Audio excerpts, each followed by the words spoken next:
სულ რამოდენიმე წუთია გამოვედი სასჯელახსოვრების მე-13 საპრობილედან, სადაც ჰქონდა 10 წუთიანი შეხვედრა ცოტნე გამსახურდიასთან.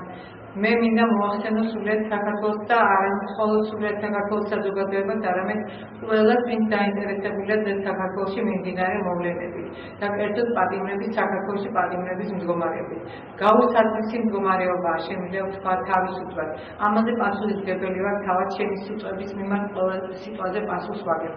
არანაირი ცვლილებები არ მომხდარა პირიქით მიდის პატიმრების დაშინება, საშინელი მუქარა. მართალია, რომ ნაწილი თანამშრომლებისა, საფოსავლოს თანამშრომლებისა განთავისუფლებული იქნენ, მაგრამ ისინი ჩაანაცვლეს სხვა ზონდერებმა, სხვა ჯალათებმა და სხვა დამნაშავეებმა, რომლებიც პირდაპირ მოწოდებით არიან მკვლელები. აქედან გამომდინარე, მე მინდა პირდაპირ გადავიდე საქმეზე და ცოტნეთან საუბრის თემა წამოვიდე პირდაპირ. იგი მოუწოდებს სულიად საქართველოს მოსახლეობას, რომ დუმილით მათ მიაღწიეს იმას, რომ დღეს საქართველოში ამ დონეზე მიაღწია პატიმრების მდგომარეობამ, რომ ფაქტობრივად ფატალური შედეგებით სავდება ყველა სიცოცხლე. არ არის გამორიცხული, რომ ამ დღეებში გათამაშებულ იქნეს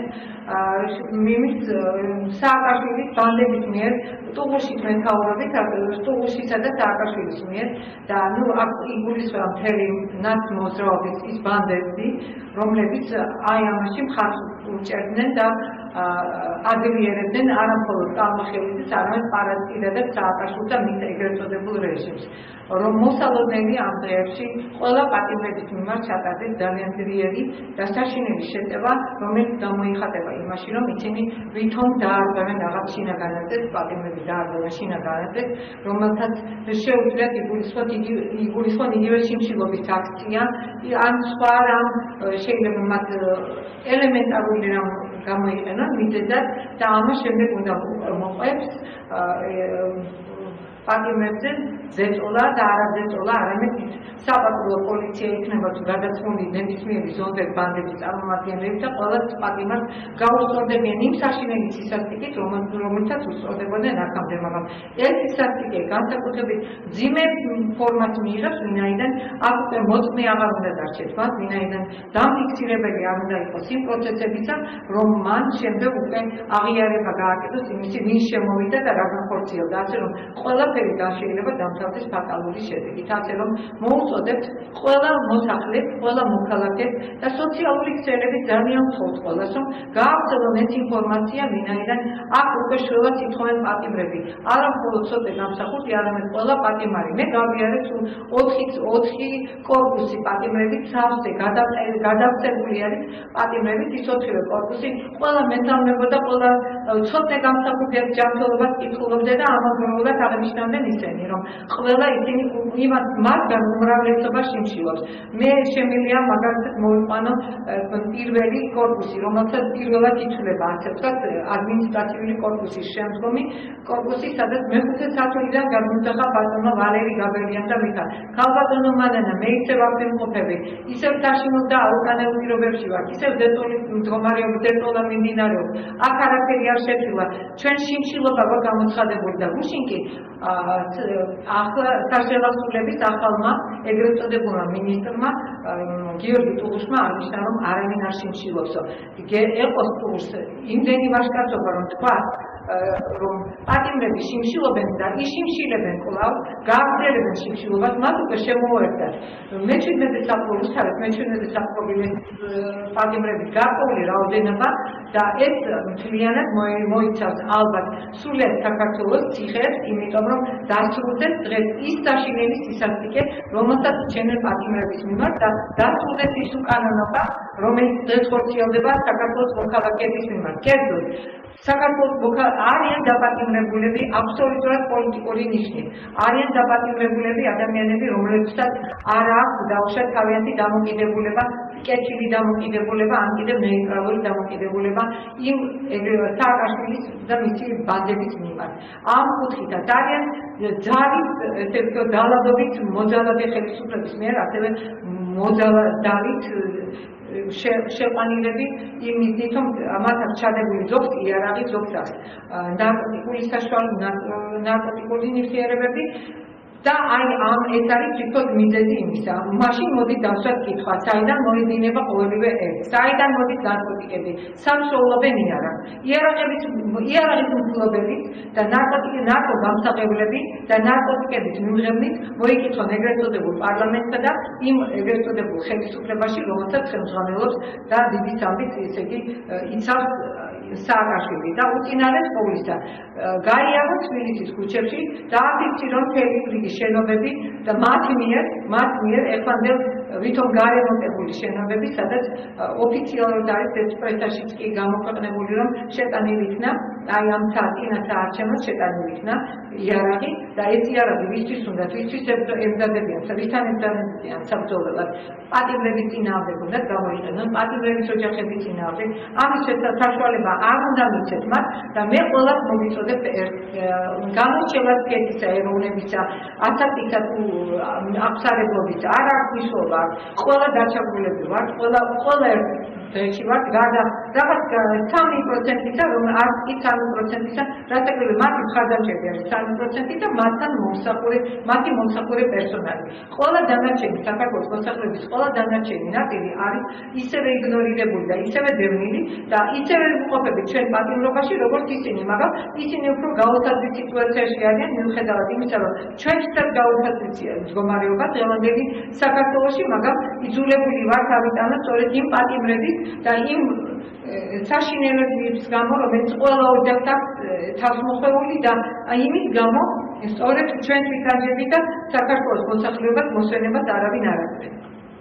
მე მინდა აღვნიშნო ერთი ფაქტი, რომელზეც საუბარი მქონდა, რომელთან დაკავშირებითაც მე მქონდა ჩემს სულთან საუბარი და ეს არასდროს დასამალი არ არის. ჩვენ ალბათ გაიხსენებთ, რომ ცოტა გამსახურდეთ, გულის ტკივილი მქონდა ერთ საკითხთან დაკავშირებით, თითქოს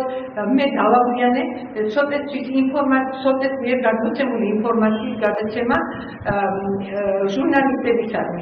ეს ასე არისო და მე ამის მტკიცებულებას გამაშნია და შემიძლია პიროვნებების დასახელება. როდესაც ცოტა 67 დღის შიმშილა და ეს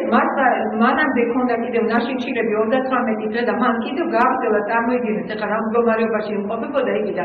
ამავდროულად იგი აფიქსირებდა ყველა ფაქტს, რაც ხდებოდა საჭიროა ახსნებით, მაშინ მერვე საფრობილე ერქვა გდანის მერვე საფრობილეში.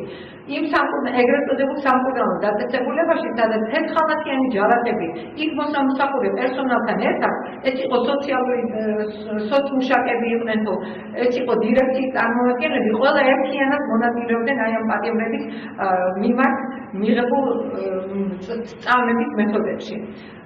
წამებაში მეთოდები არა, უკვე წამებაზე არის აქ ლაპარაკი და ზოგი დასრულდა ფატალური შედეგით და ზოგი კიდევ დაინვალიდებული პატიმრებით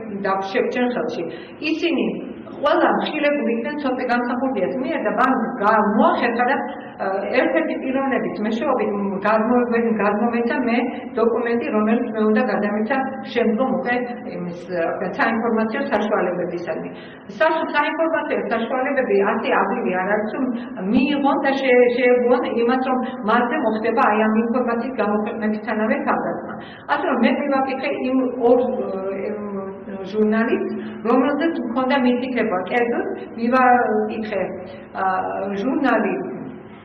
Georgian Times, gazet Georgian Times, ჟურნალისტ ფრიდომ დოჩიას და მივაკითხე ჟურნალ გზის ჟურნალისტ თია ხურჩილავას და მათ გადავედი ცოტა უკვე გადაბეჭდილი ქართულ ენაზე, მაგრამ იმისათვის რომ მე უზრუნველყო ამ ინფორმაციის გავრცელება უკვე მანამდე დაიდო ეს საიტზე ქართულად იქნა აკრებილი ეს ტექსტი, ქართულ ენაზე შემდეგ თარგმანი გაკეთა რუსულად, ინგლისურად, იმიტომ რომ გავრცელებული იყო სანამ ისინი დავეჭდნენ, გამოაქვეყნებდნენ პრესაში. მოხდა ისე რომ დადგა ის დღე, რომელიც მე უკვე მივუტანე მას დისკი, მივუტანე ასევე ნაბეჭდი დისკები გამზადებული სახით იყო ვინაიდან მათ არ შექმნათ ეხლა დროში რაღაც ვაკუუმი, მაგრამ მე რამოდენიმე წუთამდე მივუტანე, იმიტომ გაზეთი გამოდიოდა ხუთშაბათს, ერთი გამოდიოდა ოთხშაბათს და მოკლედ ჩემი დაკავშირება მოხდა მათთან. უშუალოდ შევხვდი ბატონ ფრიდონ დოჩიას და ფრიდონ დოჩია გადმომიგდო პირდაპირ ამ ციკლის პირდაპირ მნიშვნელობით გადმომიგდო დისკი და მე ამას არ დავბეჭდავ, ჩვენ პრობლემები გვაქვს და თქვენს გამო პრობლემებს არ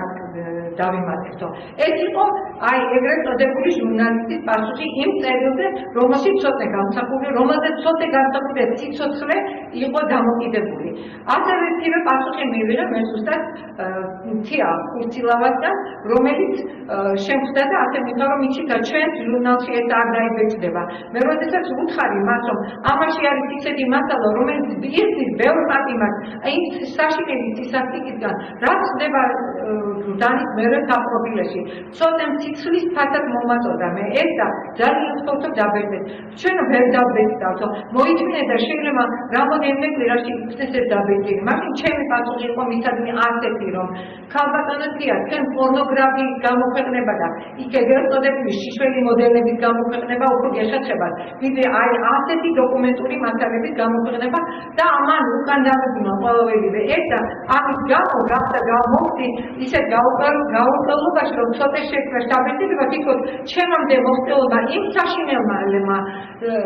დოკუმენტურმა მასალამ, რომელიც უნდა გამოქვეყნებულიყო და ის რომ გამოქვეყნებულიყო 2 წლის წინ თავის დროზე, მე იგი გამოქვეყნდა, მაგრამ იცით ამან მიიღო რაღაც ისეთი ხასიათი, იცით რომ დინება თუ გაყვება და ეს რომ გამოქვეყნებულიყო იმ დროში, როდესაც ცოტა გამსახურდა იმყოფოდა შიმშილობაში, როდესაც იყო გაქიშვილი რამოდენიმეჯერ კომატოზური მდგომარეობა შეექმნა, იმის გამო რომ პატიმრების ასეთ გაუძლების პირობებს იგი ვეღარ იტანდა და ყოველთვის ეძებდა მათ ცოტა გვიშველი, ცოტა მერტო უფალო დედა, მამა, აი თუ ასეთი შესაძლებლები ეცმოდა დღე-დღე ამავდროულად მე მინდა აღნიშნო ცოტა გამსახურდიასთან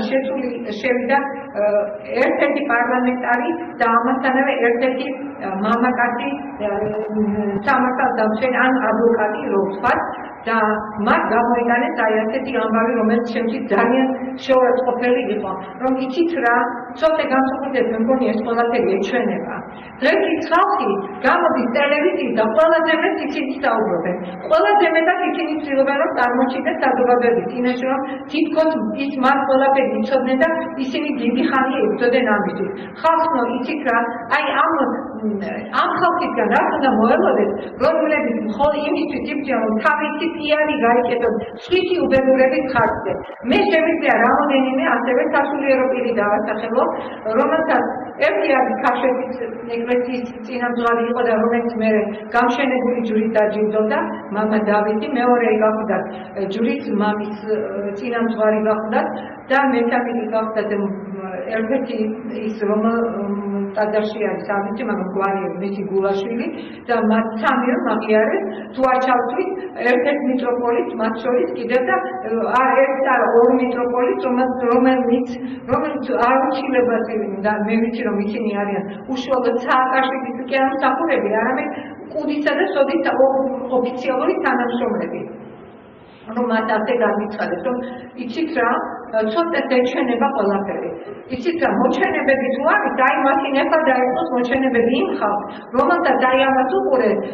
რომ ამ ყოველივე ციფიცურეს უყურეს, თუ უყურეს, ეგეთ არ ვარ ბოლომდე ამაში დარწმუნებული, იმიტომ რომ ეს ის ხალხია, რომლებიც შეგუებულნი არიან, არა მარტო სამოქალაქო საზოგადოების ასეთ საწამებელს, არამედ მათ ძალიან კარგად იციან, რაც ხდება ეკლესიაში, რაც ხდება ყველა ტაძარში, საით არის მიმართული დღეს მართლმადიდებლობა, რა დინების მიდის და დღეს გაკეთებული თუ გუშინ გაკეთებული ეგრეთ წოდებული განაცხადი, პატრიარქის მიერ გაკეთებული განცხადება, როგორ სასწრაფოდ შეიცვალა დღეს და სხვა ფორმით მოგვევლინა იმის გამო, რომ დაინახეთ სახალხო პროტესტი და არასწორი მიმართულება თვით საპატრიარქოში, რომელიც აცხადებს, რომ არ არის საჭირო აქციები. აქციებიც არის საჭირო და ყველაფერია. თუ აქციები იმ დროს იყო საჭირო, რომ დაემხო ძვიად გამსახურდია და პატრიარქმა პირდაპირ ვიზა მისცა და აკურთხა მხედრიონი. ამით მასალები არსებობს და ეს მასალები მე დაგებული მაგარ შემიძლია კიდევ დაგიდოს და გაგიმეოროს ყოველივე ის, რომ ჯაბარი ესლიანს პირადად მან მიმართა, პატრიარქმა მიმართა, რომ ბატონო ჯაბალ, თავს მოვუხილდი და იგივე სამი განზომილება, ჯაბარი ესლიანი სამი განზომილება. ბატონო ჯაბა, თავს მოვუხილდი, თქვენ საქართველოს ჭირდებით. ამისთვის ჭირდებოდა საქართველოს რომ გაემაგურებინა და აი ეს რეჟიმი შექმნილიყო, ეს რეჟიმი დღეს არ დაწყებულა. ეს რეჟიმი დაიწყო ედუარდ შევარდნაძემ და თქვენ შეგიძლიათ იხილოთ და გაეცნოთ ზვიად გამსახურდიას მიერ გამოქვეყნებულ მასალებს, რომელსაც ქვია ბოროტების ფესვები. ანუ იგივე პატიმრების წამება საქართველოს ციხეებში, სადაც მხილებული იქნენ ჯალათები, უსუფიანი პროლოგი და სიმაღლე ცირეკიძე, რომელსაც შემდეგ ამხილებს მთელი ციხის ადმინისტრაცია და კერძოდ ედუარდ შევარდნაძე, რომელმაც ცირეკიძე თავის მოგონებებში იხსენებს, რომ თუ მე ასეთი დამნაშავე ვიყავი და თუ ასეთი სასტიკი განაჩენს ვიმსახურები, მაშინ ედუარდ შევარდნაძემ რატომ დამაჯილდოა მე ფულადი პრემია გადმოსცა და პირადად ხელით ჩამომართვაო. აი ასეთი რამ ხდებოდა საქართველოში წარსულში და ეხლა რა ხდება, იმაზე ხომ დუმილით შეხვდა ქართული საზოგადოება, იმიტომ რომ ამის დახმაურება არ უნდოდა და შევარდნაძე უნდოდა, რომ აღეძევებინათ, მაგრამ ზვიად დამსახურდიამ ყოველივე ეს გადაგზავნა მაშინ უცხოეთში. ძალიან კარგად გვახსოვს 85 წელს, როდესაც იგი გახდა ეგრეთ წოდებული საგარეო საქმეთა მინისტრი, ზვიად დამსახურდიას მანამდე ჰქონდა უკვე გადაგზავნილი და მას უცხოეთში ყველაფერი ეს წინ დავდა და იმის შედეგიც იყო ის, რომ შევარდნაძე ყველანაირად იდიაშური ჩვენზე პირადად ზვიად დამსახურდიაზე და აქ იყო სამოქალაქო დუმილი აბსოლუტური, იმიტომ რომ შევარდნაძე მოახერხა ის, რომ გაყო საქართველოს მოსახლეობა ორ ნაწილად, ერთი უმრავლესობაში მყოფი საზოგადოება, რომელიც პირდაპირ თავისი სულით, თავისი სხეულით, ოჯახის წევრებით, მცირეწლოვანი ბავშვებით თუ მოხუცებით ყველა იცავდა საქართველოს თავის დამოუკიდებლობას, მაგრამ ვერ გაუძლეს იმ საშინელებას, რომელიც განხორციელდა მე საქართველოში. ეს იყო საქართველოს მეორე ოკუპაცია, ანექსია, რომლის მოთავე გახდა ედუარდ შევარდნაძე, იმ ბანდებით, რომელსაც იგი მას მხარს უჭერდნენ და იმ ბანდები მე დასახელებული მყავდა, არც ვერიდები და არც მოერიდები მომავალში და დღეს კი ედუარდ შევარდნაძე იმყოფება სასათბურე პირობებში და მისი მას არავითარი სარჩელი არ შეტანილა და საქმე არ აღწევდა, მიუხედავად იმისა, რომ მან ჩაიდინა დანაშაული სახელმწიფოს ერისა და ქვეყნის ღვთისა და ერის წინაშე, რომ მან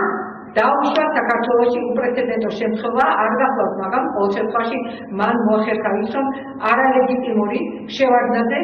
ჩამოვიდა და დაიწყო სახელმწიფო სტრუქტურებში ხელების ხატური, რომელიც აქციას სულ სასაკლაო. რატომ მაშინ არ იღებდა ის საზოგადოება, სამოქალაქო საზოგადოება, რომელიც მხედრიონის გვერდით იდგნენ და საქართველოს მოსახლეობას აწიოკებდნენ. გუშინ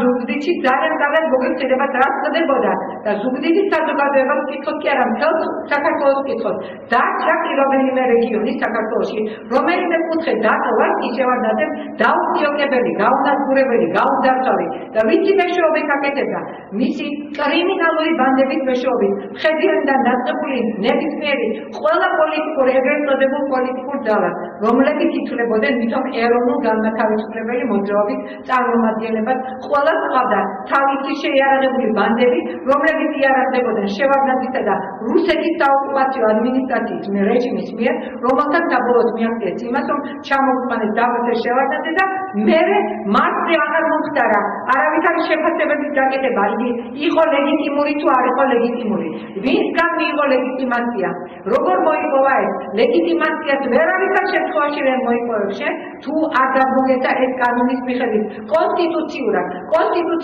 არავითარ გადაცემია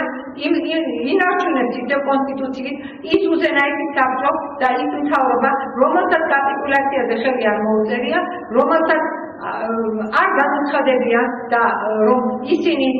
გადაცემდნენ ხელისუფლებას სხვა მომდევნო წლებში გადაცემდნენ სხვა თუ ჩატარდებოდა არჩევნები და თუ ისინი დაასრულებდნენ არჩევნების პერიოდს 4 წლიან პერიოდს მაშინ რასაკვირველია არჩევნების შემდეგ ვინც გაიმარჯვებდა იგი ჩაიბარებდა მაგრამ მსგავსი რამ არ მომხდარა და ასე რომ ყველა დაკიგდეს და ყველა მოუწოდებს იცით დაუფიქრდეს საკუთარ ქმედებებს დღეს მე მომწონს მათი გამოშვები ნამდვილად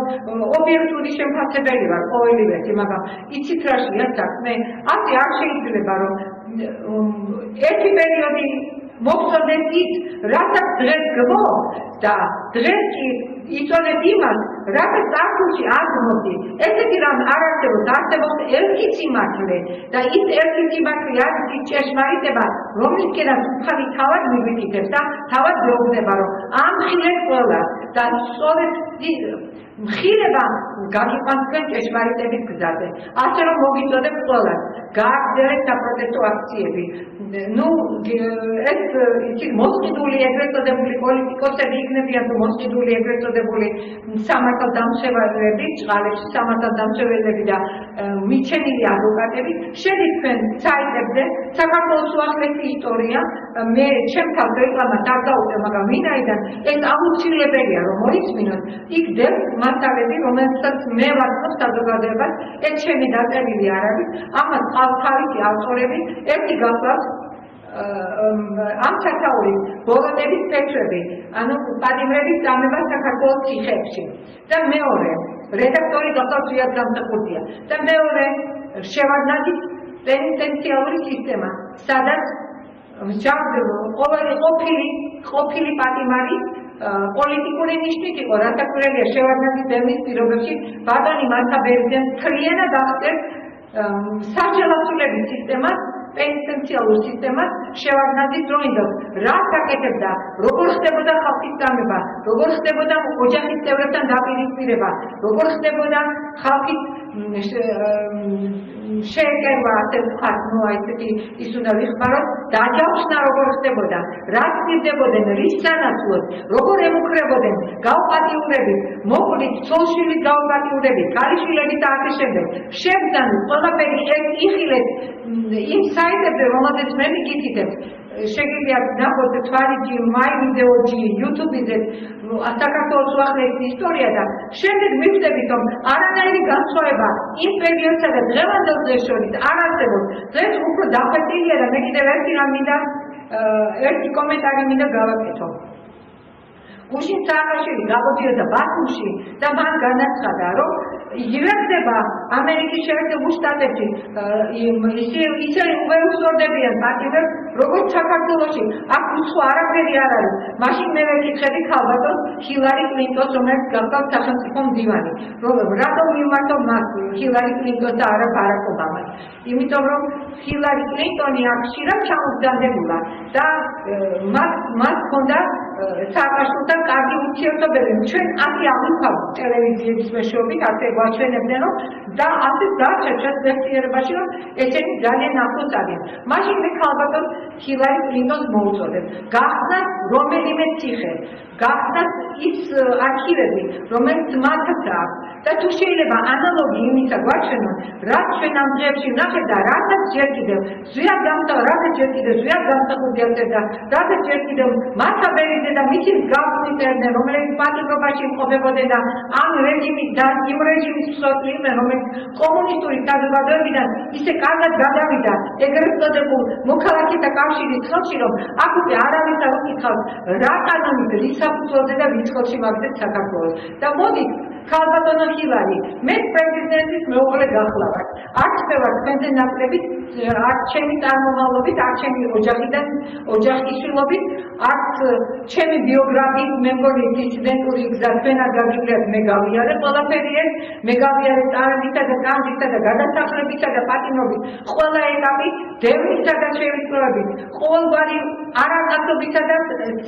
მე ასე ვიყოდი ხერხული და არაადამიანური მოპყრობის ყველა პერიოდი გავიარე, არა მხოლოდ მე უშუალოდ ჩემთავზე, არამედ ჩემი მეუღლიდან დაწყებული, ჩემი მეუღლის ძმაც ნაფიქით მე რა ყოფნა და ბევრი კიდევ ისეთი მოქალაქისთანაც, მაგრამ ჩვენს ოჯახებზე რაც ხორციელდებოდა, მე რა ყოფნა გულისხმობდა ჩვენს ოჯახს, მსგავსი ამისა არ განხორციელებია შევარდნაძე სხვა ოჯახებზე. ამიტომ მოგმართავთ მე როგორც ქალბატონს, რათა თქვენ ის ცხოვრება არ გაგილიათ, რაც მე გავიარე, მე დიდი ინფორმაციის მატარებელი ვარ იმასთან დაკავშირებით, რაც ხდებოდა საქართველოში, რა თემის ქვეშ ვიმყოფებოდი, მე მადლიერებას გამოვხატავ ბატონ როლანდ რეიგანის მიმართ, ვინაიდან მან ყურად იყო ყოველივე ეს და ჩვენ მისი ძალიან საინტერესო მოქალაქეები ვიყავით და მან რამოდენიმე გზით მიგვიწვია, როდესაც იყო ჩამოსული მასში მოსკოვში, ჩვენ მას შევხვდით, პირადად მისი მოწვევით ვიყავით ჩასული სპასოფაუში, პირადად მას შევხვდით და ძალიან კეთილი ურთიერთობა ჰქონდა და აქედან გამომდინარე მე არ შემიძლია იგი არ გავიხსენო იმ პიროვნებას, რომელიც მართლა იბრძოდა, რომ საქართველოში დემოკრატიული საზოგადოება ყოფილიყო და დემოკრატიული სახელმწიფო შექმნილიყო, მაგრამ დემოკრატიის დაცვა ჩვენ მივიღეთ რაღაც საშინელი სასაწყო, რომლისთვისაც ყველა განწირულია. მე ვლაპარაკებ არა ის, რომ ჩემი შვილია დაპატიმრებული. მე ამაზე ვლაპარაკობ იმ დროიდან, რაც ჩემი ცხოვრება ძლიერ გამსახურდია დაუკავშირე და შემეძლო უკვე ჩემი პროცესი გამეხატა იმ პიროვნებასთან ერთად, რომელსაც ჩემი მსოფლიო კარგად იცნობდა. ასე რომ ქალბატონო ჰილარი, მე კიდევ ერთხელ შეგახსენებ ჩემს თხოვნას, რომ თუ შეიძლება თქვენ ასე ვთქვათ, თქვენ კეთილ განწყობას სააკაშვილისადმი, თუ დაადასტურებთ კიდევ იმით, რომ ჩვენ გავაცნობთ ამერიკის შეერთებული შტატების, თუნდაც ერთი ციხის, ერთი საპრობილეში მიმდინარე პატიმრების მიმდინარე ცხოვრებას. თუ იქაც ცოცხლები გამოიყენება, იქაც ბოთლები გამოიყენება პატიმრების გასაუპატიურებლად, თუ იქაც გამოიყენება ხელკეტები, თუ იქაც გამოიყენება ის ბათლი არაღები, რომლებიცაც ზოგს ხური აქვს მოძვლილი, ზოგს ფეხები აქვს დამწვეული და სამუდამო ინვალიდებად არიან ხდეულები, ზოგს მუცელზეა გაფატული, ზოგს თვალებია